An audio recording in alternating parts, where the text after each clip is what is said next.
Hello and welcome back. We have great honor this session of having Yancey Strickler join us in just a moment. As I mentioned at the top of the show, Yancey is one of the co-founders of Kickstarter. He's also the author of This Could Be Our Future. When we first approached this session with Yancey a few months ago, we had a session in mind that was kind of around thinking about long-term organizations in a specific way. And the session is still about that. But Yancey also wrote a piece earlier this week just about the current moment we're in and how we're processing that in terms of what it means for our future. And so we invited Yancey to share his active thoughts, right? We're all in this moment together to be thinking about what are we thinking about right now and how do we extend our thought process beyond just the heat of the moment into where we want to go next. So with that, I would love to hand it off to you, Yancey. Thanks for joining us. Yeah, thanks so much, Dylan. What a great invitation and an introduction. And yeah, today I'm going to share some parts of talks I've shared before, but other parts that are very active thoughts. And maybe I have to start by asking you how your apocalypse is going. Yeah, mine too. It's rough. But I want to talk about where we are from a few different angles. And there's a really fascinating book called The Fourth Turning by William Strauss and Neil Howe. And this is a book that is about how generational changes reshape societies. And one of the ideas that the book talks a lot about is discussing different theories of time. And the book presents three different ways of thinking about time. First is that time is a cycle. There are the cycle of the seasons. There's a loop of birth and death. And the authors argue that for most of human history, people thought this is how people thought about time. The world didn't change all that much. But then came the Enlightenment, the Renaissance, the growth of technology. And then we began to adopt this second theory of time, the progressive notion of time, where we believe that as time goes on, things will get better. Technology will improve, problems will go away. This is how we tend to think about time today. The third theory of time is that time is just chaos, and any narrative we try to apply to it is just nothing actually real. There's another famous book called The Artist's Way by Julia Cameron. This is a self-help guide for artists, and it has a really powerful insight about time. Writing about the life of being a creative person, Cameron writes, "You will circle through some of the same issues over and over, each time at a different level. There's no such thing as being done with an artistic life. Frustrations and rewards exist at all levels on the path. Our aim is to find the trail, establish our footing, and begin the climb." And here you can hear her mention two of these earlier theories of time. She says you will circle through the same issues, but also that you will begin the climb. And so these two ideas are combined together into a new metaphor, that time is a spiral, that we're constantly circling the same kinds of issues, the same kinds of problems, the same kind of opportunities. But from this perspective, each time we go around that loop, we're given the opportunity to manifest a different direction, a better version of ourselves, to change or continue our story. And this way of thinking about time is powerful because it doesn't assume that things will only get better. It allows for the idea that things can get worse and that how things change is really up to us. Now, in this mode of coronavirus, in this new world that we find ourselves in, we're hoping that 2020 is a blip on the radar, something that we will move past. But at least in my life, I find people saying when things go back to normal, less and less. And with the fires now raging here on the West Coast where I am and many more natural disasters happening, I think more of us are starting to confront the idea that we may have entered a period of sustained decline for the welfare of human and all other forms of life on Earth. This is due to the environment, but on a human level, it's also due to the decline of democracy, the rise of authoritarianism, many of the issues that we're seeing right now. Now, for those who are looking, there have been signs that there are problems already. One weird place this showed up was in 2015, when life expectancy in the US suddenly began to decline for the first time after 100 years of gains. People wrote about this as this strange oddity in the data. People talked about it being connected to opioids and challenges of areas of America where there isn't much opportunity, which this is absolutely connected to. But here we're seeing the life expectancy of the world's most prosperous nation begin to decline even during a time of boom.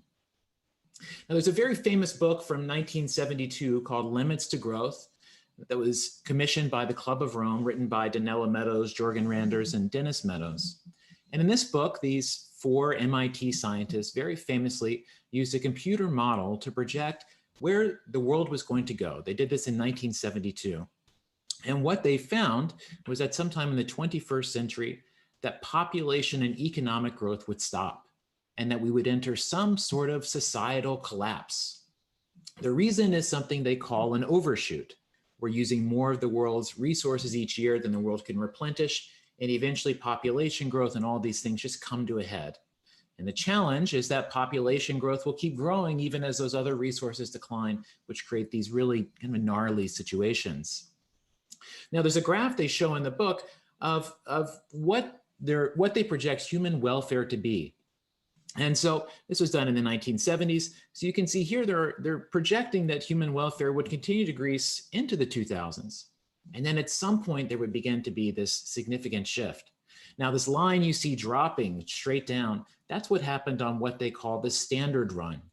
This is the model that assumed that humans would make no real changes in the face of all these challenges, overpopulation, climate issues, et cetera. And on that standard run model, which, by the way, our metrics continue to follow today, there was a dramatic decline in the state of humanity. Now, the authors couldn't say exactly when this would begin, but they note that even in their most pessimistic scenarios, the material well-being of humanity would keep growing all the way to 2015, at which point a decline began to happen that same year again, 2015.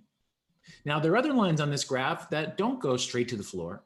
And each of those lines represents an outcome where humanity solves one of our greatest challenges through technology.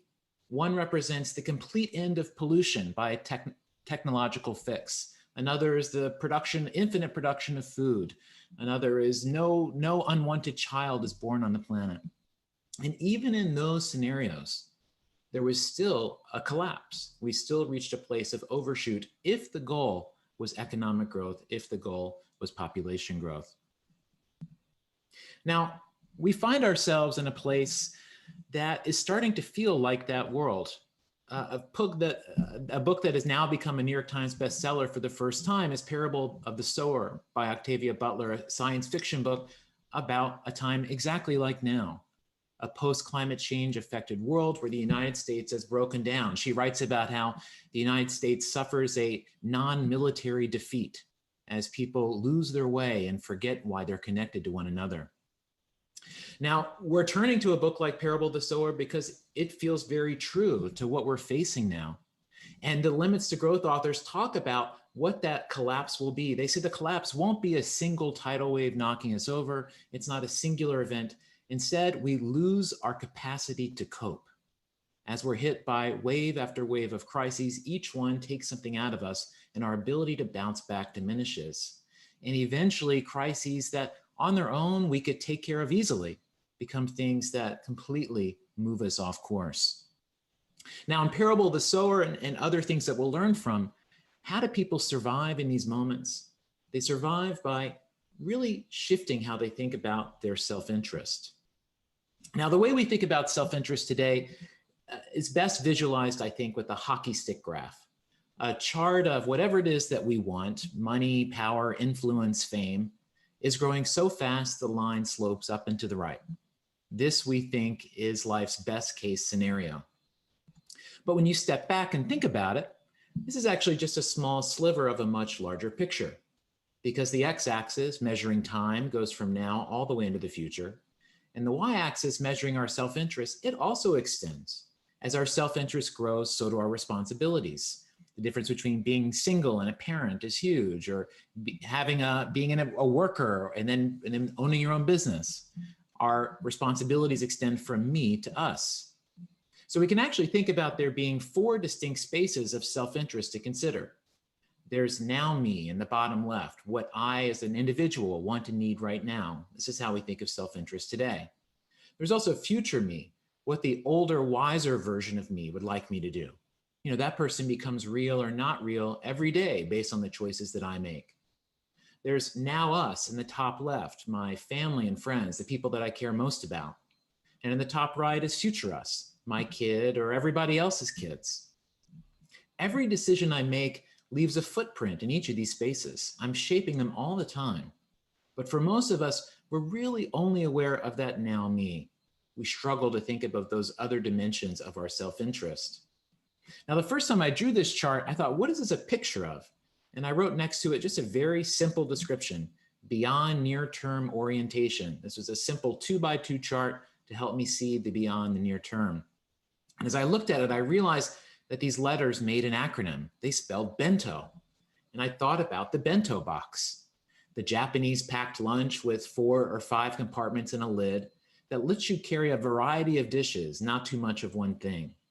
And the bento also honors the Japanese dieting philosophy of hara hachi bu, which says the goal of a meal is to be 80% full. That way you're still hungry for tomorrow. The bento or bentoism is the same idea, but for our values and decisions, a way to not just indulge ourselves in now me, but to create space for others and to create space for the future. Now, this isn't just a theoretical concept. This is an actual tool, a UI. Here we can imagine a smoker using the bento and asking it, should I quit smoking? Now, to do this, the bento would ask each of these boxes one by one and listen to what it has to say, because each one will have a distinct point of view based on its own experience. So the smoker's now us, which is their family and friends. We ask it, should I quit smoking? And the family and friends say, yes, you should quit. We hate that you smoke.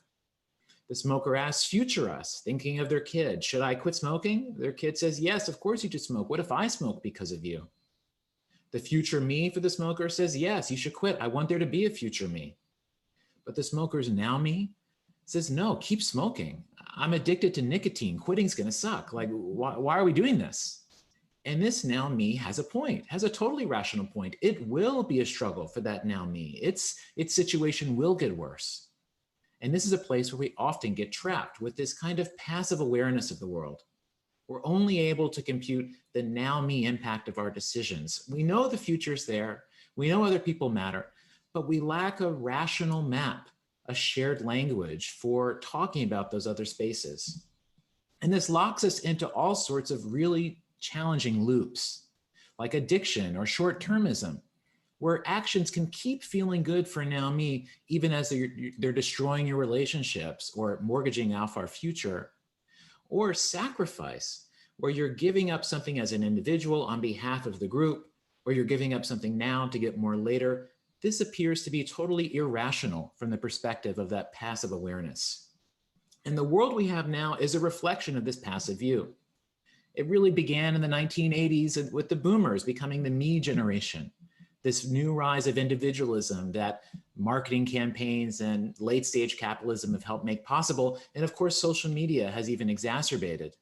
And we can see the degree to which our thinking has changed to where we haven't always seen the world this way. UCLA has done a survey of college students all across America since the 1960s. And one of the questions they ask them is about their goals in life. And in 1970, these college freshmen are asked, which of these life goals are most important? In that year, there's one of these questions that has to do with money. And that year, the percentage of college freshmen who said being very well off financially, being rich, was essential or very important was 28%. That year, the most important life goal, according to these college freshmen, was to, quote, develop a meaningful philosophy on life. 84% saying that is essential or very important. In 2017, the last year this study was released, the percentage of college freshmen who said being rich was essential or very important was 82%. The percentage of college freshmen who said that having a meaningful philosophy on life was less than half. If we chart out the change in these answers over the years, we can see this growth in wealth has been a huge change. The same number of people want to be artists, the same number of people want to have families, the same number of people want to be good at their jobs. But we've replaced a search for meaning with instead a search for money. We have adopted this very now me view. And this, of course, is a rational point of view because incomes have barely grown since 1973. The average American workers' pay has grown by 10%, even as everything else has gone through the roof. And effectively, we're living in a society, in the US especially, where we are bleeding our future and collective institutions dry, all to add more to now me. We could think of unions, churches, community and public spaces, our judicial system are all examples of now us values, institutions that express and uphold those spaces. Our universities, science and research, a safe and dependable environment, those are the institutions of future us. Our future me institutions are things like Social Security or workplace loyalty, things that allow us to feel some sense of solidity towards the future. But over the last 3 or 4 decades, we have systematically drained those things, all in a bid to prop up more of the financial and security interests of now me. And now we find ourselves in a really tough position, in a position where in a recent Edelman survey, it was shown that no institution is seen as both competent and ethical. In America, we find ourselves turning to businesses, asking businesses to solve problems. We want Patagonia to fix the environment, Elon Musk to take us to space. We are out of solutions. We are looking to private enterprise because the faith in institutions and the faith in our ability to think about these other spaces is almost entirely gone. So what we need then is to develop an active awareness, to be able to actively think about and be opinionated about and work towards these other spaces, to break out of this loop of now me and to see this really bigger picture. And this is actually not hard to do. It just takes practice and a little bit of self-inquiry. So in each bento box, there's a very simple question that you ask yourself to find out what it is you care about, what your values are. What does my now me need? What do I need on a day-to-day basis to feel secure, to feel good? Who is my now us? Who are the people that are most important to me that I need to think about when I'm making decisions? What is that future me, that older, wiser version of me? What are they telling me to do? The first time I answered these questions, I came up with a lot of things that they said. My now me, it is about financial security. It is about having good health. It is about having people that I love around me. But I also found other things that were important to me. And I end up simplifying these down to a single phrase that I could remember in creating my bento. And what you see here is essentially how I've made every life decision for the last 3 or 4 years. These values represent where I am in a flow state, when I'm doing my best work, when the things I'm doing come most naturally to me. So for now me, I'm at my best when I'm showing people the matrix, connecting people with ideas, helping people see their world a little bit differently. My future me, that older, wiser, the Obi-Wan Kenobi version of me, it's telling me to create harmony between people. I'm a child of divorce, and so that's a deep instinct. It's also telling me not to sell out. This has been a constant thing in my life, to never give up my values for money. My now us, I think about my core group of family and friends and how I'm about deep time with them, being hyper present, never being on my phone, just being together. And my future us, the world I want for my kid and everybody else's kid, it's a world with a better matrix, where it's not that there aren't systems that are working behind the scenes, but that those systems are working to benefit human beings and not just the few on top.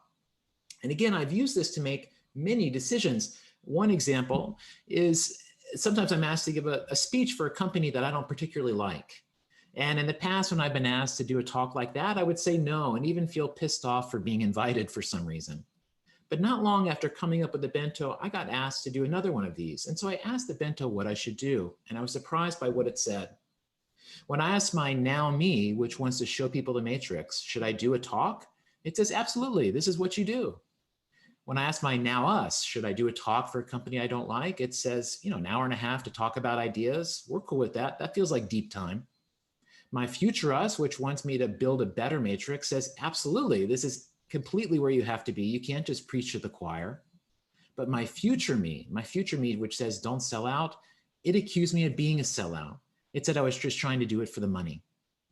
And I suddenly realized that this voice I'd always heard that had been irrationally angry at even being invited to do something like this, it was my future me. And my future me was like a bouncer looking out for my values. This big dude that was making sure that nothing I didn't want to come in was coming in. But because I had the active awareness to see this bigger picture, I had the agency to tap him on the shoulder and say, no, no, it's cool. I got this. And so I was able to make a 180-degree different decision without feeling any sort of conflict inside of myself because I could see this full perspective. Now, this same process works for individuals and it works for organizations. And for organizations, you can just pull from things you already have. Your mission, your values, what your core promise is to your customer, and what that larger vision of the world is. So for Apple, Apple's mission statement is tools for the mind that advance humankind. I've simplified their values down to think different, the 90s ad campaign. Apple's promise to its customer is to provide technology that just works, that protects privacy, the walled garden of the App Store. And the vision of Apple is an advance mankind, that is their mission. And also they want a bigger Apple, of course. And we can lay these over onto a bento and see how each one of these is represented. And this is helpful for something like Apple's leadership, because you can use this as a compass to know what is a right or wrong direction for you to take, what is going to be most coherent with who you are and what your values are. So we can take two Apple products to see how this works. So we could think of the Apple AirPods. So the Apple AirPods, they satisfy their Now Me goal of, KPIs and all that. Sure, seems like it. Does it satisfy the goal of think different? Well, yeah, it has no wires, a new form factor. Does it satisfy the customer expectation of just working? Yeah, you just put them in, they play, you take them out and they stop. That's like kind of the magic of them. And does it grow Apple? Yeah, potentially. And so we can see that actually this checks all the boxes. The AirPods are a very Apple product. You could compare that with the Apple Touch Bar, which was like the little LED strip they added to laptops a couple of years ago. Yes, it thinks different. I hadn't seen that before. But one of the issues in every review was it didn't just work. It didn't provide any functionality. It didn't seem to do anything. And ultimately, this product was a failure, even though it did think different, even though it did seem like a way that maybe Apple would grow sales. But because it didn't live up to who they most deeply are, it didn't connect in the eyes of the public. So seeing each of these spaces of the bento is about being able to think and make decisions on behalf of them, but it's also about making decisions that fulfill all of these spaces. And when you do, there's this coherence, this added power. What we talk about is being in a flow state. That's something you can be in all of life. That's something a company can be in. And a bento is a map on how to get there. Now, we're in a moment where a lot of the metaphors we're using to understand the world around us is changing out of necessity. Donut Economics by Kate Raworth, which is now being used in the city of Amsterdam, is a powerful one. A way of holding to what limits to growth is our need for equilibrium, where we're not thinking about trying to grow self-interest, we're trying to think about maintaining a level of self-interest that works for everyone. We're also seeing this in the work of Mariana Mazzucato, the English economist, whose powerful books, Entrepreneurial State and Value of Everything, effectively argue how much we have let our focus on now me financial self-interest blind us to all these other forms of value that exist around us. And that we have this acute need and opportunity to account for other ways that we're creating value other than just that price and financial exchange. For most of human history, decisions were made according to values, moral decisions of what's right and wrong, what's beautiful, what is the best thing to do from these higher ideals. But the issue with values is that they're specific, they're kind of complicated. Us deciding where to go to lunch based on values, we might never go to lunch. We'd just be debating it for too long. And so then this idea of value emerged and quantifying the goodness of things, making it something that you could transfer, you could trade, you could measure. And this is enormously convenient, so convenient that really value, the economic notion of value, has come to supersede the moral notion of values over the last 50 years. But these things are really a continuum. Right? Values and value are all essentially the same thing. Values are just our way we personally hold these things. But value are these grand expressions of them, numeric expressions, ways that we're all meant to operate with. In between, we have rules, things like that dictate how we value things, how we try to share a reality. But what's important about this is that we move from the left to the right, from a personally held value to, say, value expressed as a metric. The scale of the impact increases dramatically, and the ways we make decisions begin to change. An interesting example of this, it comes from the pop star Adele. Now, when Adele goes on tour, her tickets immediately sell out, and fans often have to pay hundreds or thousands of dollars more than the face price. Adele wasn't comfortable with this, and she found a startup in the UK that had built an algorithm that would measure how loyal a fan was to her as an artist, and then distribute tickets to like the top 20 percentile Adele fans in each market. And the trick here was that these tickets would have a very low face value. There would be no restriction on whether they could be resold, but by algorithmically trying to identify the most loyal fans, the most deserving fans, that Adele could create a very different kind of experience. And this ended up being very successful. A very tiny percentage of these tickets got resold, and fans saved millions of dollars, and Adele was able to create a different kind of space, not allowing the market and financial value to dictate who could enter, but instead this other value of fairness, a kind of a now us value of equality or community, instead created that space. And not in a way that's altruistic, but in a way that's using math, that's using machines to create it. The amazing book by Douglas Hubbard, How to Measure Anything, lays out how it is that we turn those intangibles into tangibles, into metrics that guide our decisions. And I think that this is going to be at the center of the next decade or two. Shifting from financial value as the only metric used to make decisions to, in a very changed world and in a post-COVID world, things like community, sustainability, tradition, security, fairness, well-being, the pursuit of mastery, that these are going to be values that rise in our decision-making as they already are. And these will also be values that we might end up even mathematically defining in some instances. And this is where you might start to see what future jobs might be. You know, to this point, we're still imagining a trait of economic value being at the heart of every job. But here we can imagine other forms of value that might get provided and perhaps new means of distributing them, especially as we're imagining more of this us space, creating collective value and sharing it with each other.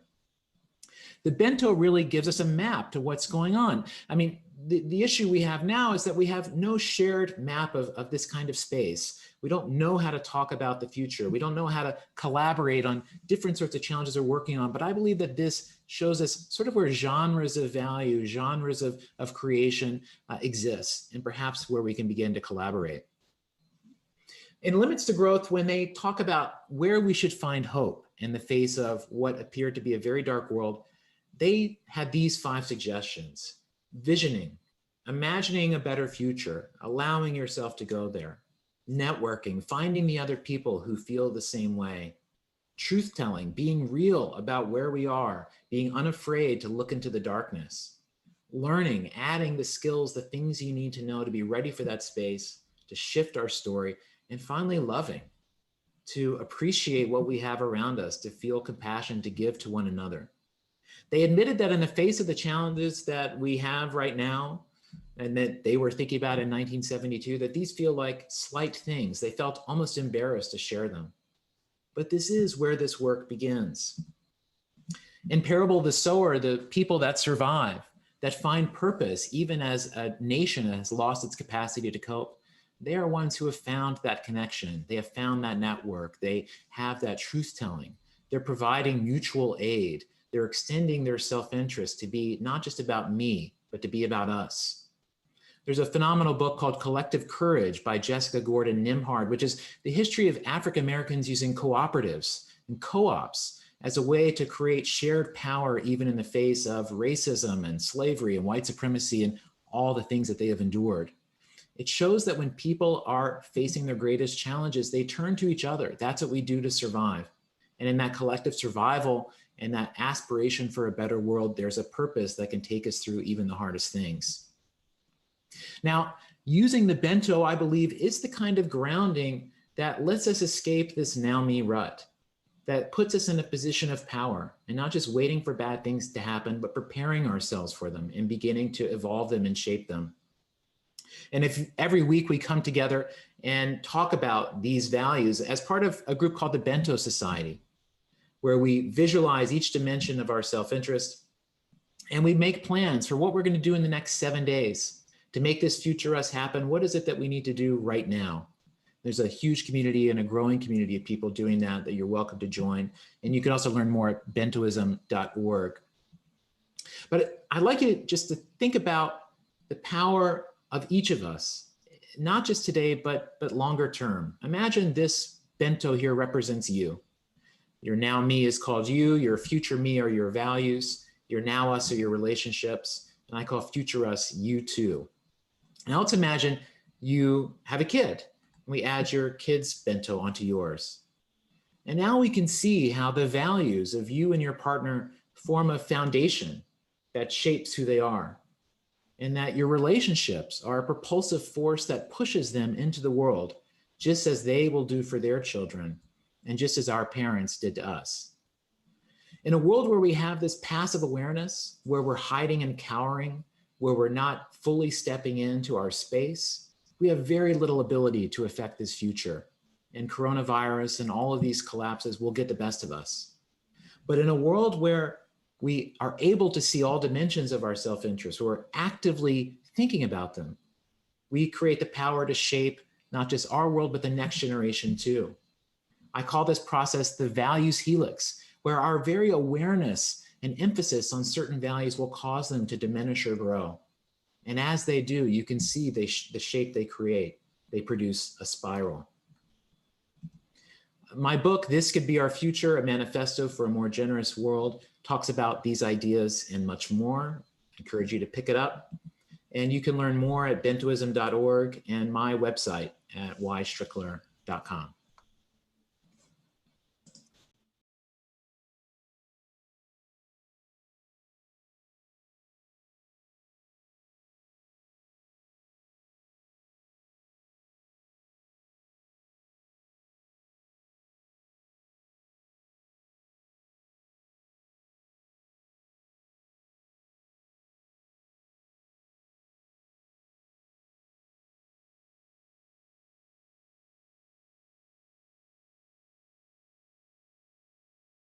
I wonder if there's, we've got a lot of organizations in our audience, a lot of people working in strategic foresight, trying to kind of shift the way that the time span that their organizations are able to think. And there's a lot in there that's really difficult to do, right? As you really know.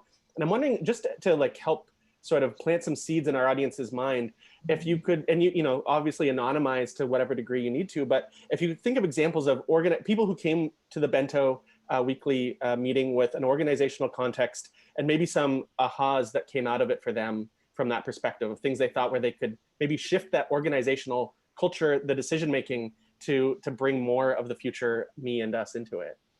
Yeah, I mean, I think a lot of it's about creating a simple language where we can just start to have conversations where we're talking about the same things. Because, once you get into this world of really anything other than economic value or a metric, we're lost in vocabulary and meaning, and this is where things get derailed. So I think it begins with having a map and saying, okay, there is this future state we're trying to attain. We've articulated it in this way.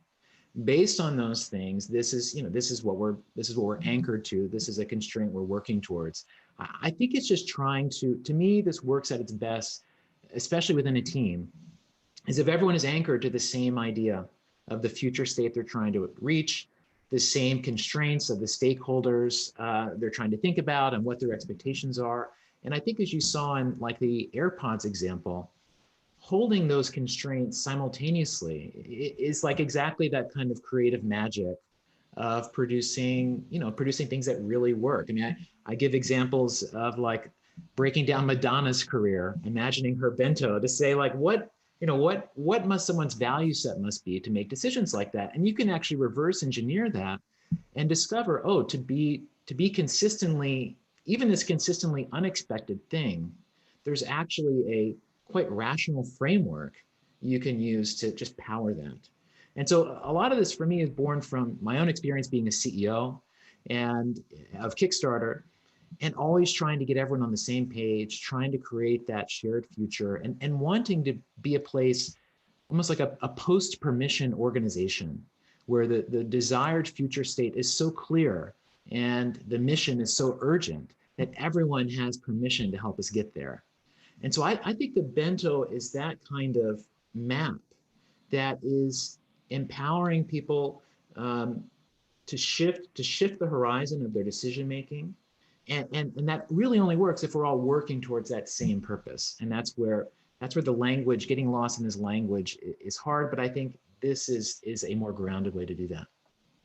Yeah, absolutely. And and you spoke for a little bit about thinking about these sort of old values we have, these kind of economic values, the short-term values that we go around, and then the new values that we need to shift into. And you had that whole list, and you talked a little bit about how we might quantify those. But I know that and we do this work a lot with organizations where these short-term incentives structurally really create such a kind of a lock-in for a situation. And obviously we anticipate that collapse is one model for how do we shift institutional forms, Yes. right?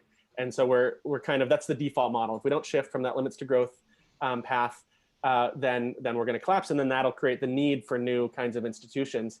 But I'm just curious, I think we're kind of in the midst of the beginning of that collapse, right? That's the feeling we have right now. And so we're looking out. So we know that at some point, the opportunity cost of transformation for institutions is going to be low enough that it'll happen. But when that does, I think one of the things I'm really super interested in envisioning, and I'm inviting some speculation on part, so feel free as much or as little as you feel comfortable, but I'm always trying to picture what will it look like for our institutions when they are able to better capture and make decisions based off of those new values, those values that are a little harder traditionally to quantify. Do we think that we're going to get better at quantifying them as the path? Are we going to find ways through AI and other models maybe to try to bring some of this kind of these holistic values more into a decision-making context? Or is it more of a culture shift? Is it more just the way that the people hold what a corporation is will change? Like, I don't know if you feel comfortable speaking a little bit to what do you think this looks like on the other side, if we can get there? It's a great question, and I have a lot of complicated feelings about it. I confess, as the CEO of a former CEO of a public benefit corporation, I've certainly been on like the bleeding edge of corporate reform, trying to build that model in a different way. But increasingly, I feel like companies are not our answer. Companies. The future of business is has people less and less involved. It's more robots. It's more financial trading of assets and price manipulation. And, like human beings are seem increasingly unimportant to the future of business. I think we've been trapped by the business community's power and partially by the intentional ineptitude of the American government, especially over several decades, to just believe that it's the only way that anything can happen. But this is all ultimately still about transferring from public to private power. So I think the ultimate answer is to have better public institutions, and that these are values that honestly we shouldn't want companies to think about. I think like saying you shouldn't have to think about the environment, climate change, mom and pop shop, like that seems like that mom and pop shop can't solve that. So we should let the people who can solve it actually do it. But where I do think that we'll see new forms and new structures is in collective value creation. Charity is the category that we think of now for that. I think that category there's going to be a new category that exists. And I think what I'm doing with the Bento Society is an example of that, where there are several hundred of us who are members of this Slack group. And soon we're going to begin pooling our money to fund research and to fund projects and even to invest in things that are manifesting the kind of future that we care about. Projects that are trying to create equations or almost marketplaces for shared values, ways that defining new value, but really trying to put our money and energy together to make these things happen, and not for any selfish reason, just that we believe it's important. And this is something we're willing to commit to. And I'm seeing a lot of those kinds of groups happen on the web, especially. And so I think those become, there's a term called a norm entrepreneur, is a term that was used maybe 20 years ago to describe this idea. But I think you might start to see things like that as a new kind of institution. But I don't think we should root for companies to be the solve to this, because that's just going to result in more serfdom longer term. Yeah. You mentioned Donella Meadows up top with Limits to Growth, and Donella Meadows is a huge hero of mine. She wrote some of the best writing on systems thinking as well, right? So she was super involved in defining systems thinking. I really do think we're going to look back, like historians will look back on this era, and Donella Meadows is going to stand much taller than maybe we have her in that ranking today of influence. I think she's a real prophet for our times.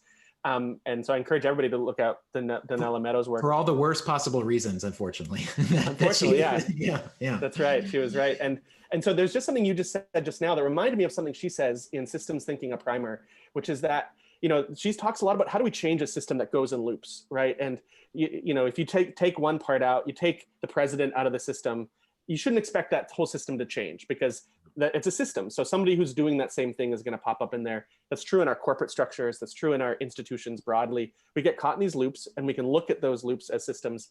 And one of the things she says, which you just echoed, and I just want to underscore, is that in order to change a system from one state to another, she says the only way to do it, you can't do it from within the existing system. You have to just start living in the new system way. You have to just start kind of manifesting that system. You talked about manifesting that into being. And I don't know if you have any more to say. I just really wanted to underscore that because I think that's dressing for the future you want kind of thing, right? Oh, yeah. I mean, I'm very influenced by structure of scientific revolutions and Thomas Kuhn but not the paradigm shift part, but the normal science part. Kuhn writes that we have paradigm shifts that define the new reality to help make sense of things that have started not making sense. But what's critical, he says, is with the new paradigm that it goes through the process of normal science, where we try to practically apply this paradigm to the world, and everyone doing it in their own nooks and crannies, and through there finding the truths of this and like building it out. And when I started working on this project, I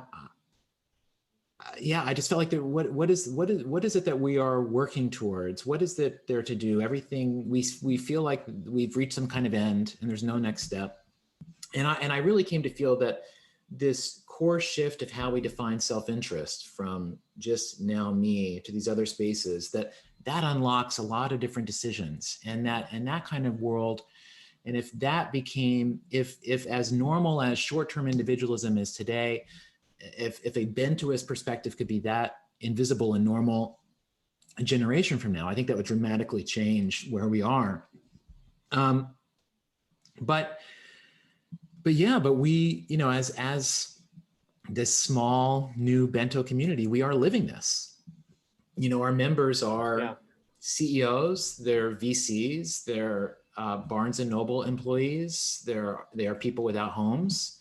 They are people on every continent on Earth, and they're all people that have found this form in various ways.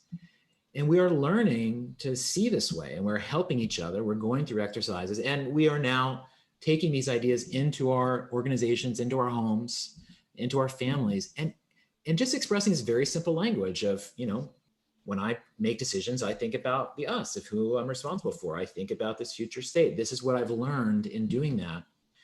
And I remain convinced that individuals doing that, normal people doing that on a real basis, changing their decisions, that is how these changes begin.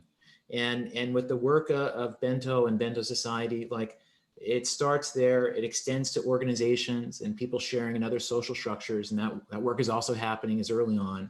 And third is in this slower turn of the flywheel of changing those norms and those metrics that are guiding our decisions, this iterative work as we're all discovering the realities of this new world. I mean, we are all acclimating to a very different world right now.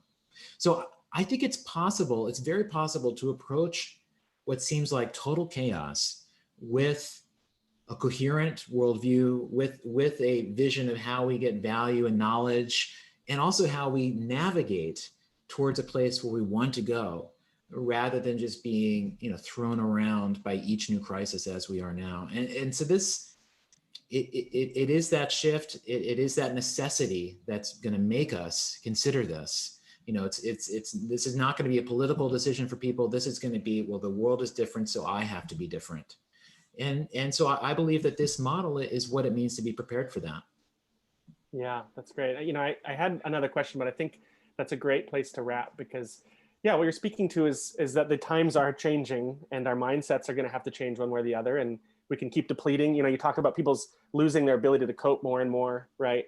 But what we really need to do, and this has been a theme all week at our event, is we people use the word resilience a lot. There's lots of words we use, but finding that base where we can find sort of the strength and the energy and the frameworks like this bento model in order to ground ourselves in the froth of the noise of what's going on, and think.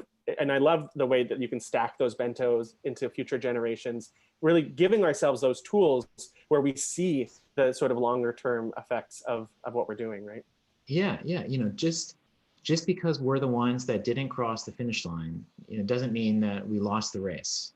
And it's there. This is a relay. This is a longer journey, and the more we think of ourselves as just a couple pages in a much longer book, rather than we are the alpha and the omega and the star of the show, it's liberating. And it really shows us how much there is to work towards and how much work there is to do. Yeah, and in the words of Ice Cube, life's not a track meet, it's a marathon, right? Yeah. Well, thank you so much for being with us, Yancey. This was so great. I hope that folks, we're going to have this video available for folks to watch afterwards. There's just like pearls of wisdom and strategic thinking for the future all throughout that. So we're so grateful for you. Thank you so much for being with us. In just a moment, we're going to go to our next session with our research affiliate, Ben Gansky, who's going to be talking to us about the urgent future of data governance. And he has a really engaging way to think about data governance into the future and do some of this thinking that Yancey is talking about here, about thinking about which scenario, what are the trade-offs for, and in a way it's not quite the bento model, but it actually has a kind of a similar way of parsing those thinking. But before we do that, and before I throw to the break, I just want to introduce another little segment you're going to see throughout the day that we're going to leave you with our viewers here on Friday, which is, again, returning to this idea of specificity that Jane has been talking about, that we've had so many folks talking about this week, that we have produced a series of artifacts from the future about what is it going to look like if we peer into a future-ready organization 10 years from now? What are some things that those organizations are doing that, maybe are not these are not utopian visions. These are things that we think are very plausible. These are forecasts that are meant to be partially thought-provoking, partially insight-producing, partially provocative about where we might be going. And so we've got some of those coming up for you. But once again, thank you so much, Yancey. And we will see you in just a moment for the next session.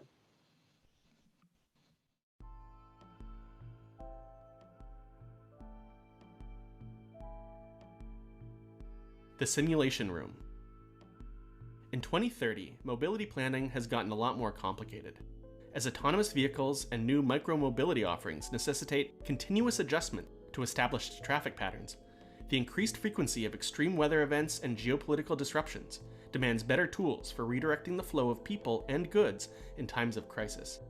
Enter the Simulation Room, which offers a shared AR/VR environment with data-rich simulations of the regional mobility landscape, geographic features, major thoroughfares, real-time traffic, and transport. Think of it like the world's most elaborate model train set based on real-world data. As artificial intelligence plays a larger role in planning and decision-making, the Simulation Room provides comprehensive visualizations of how different algorithms are making sense of the landscape. But its main utility has become fundamental in 2030, offering dynamic and comprehensive simulations of emergent policy proposals to help policymakers and the public make better informed decisions, particularly for infrastructure investments with 30 to 50-year lifespans.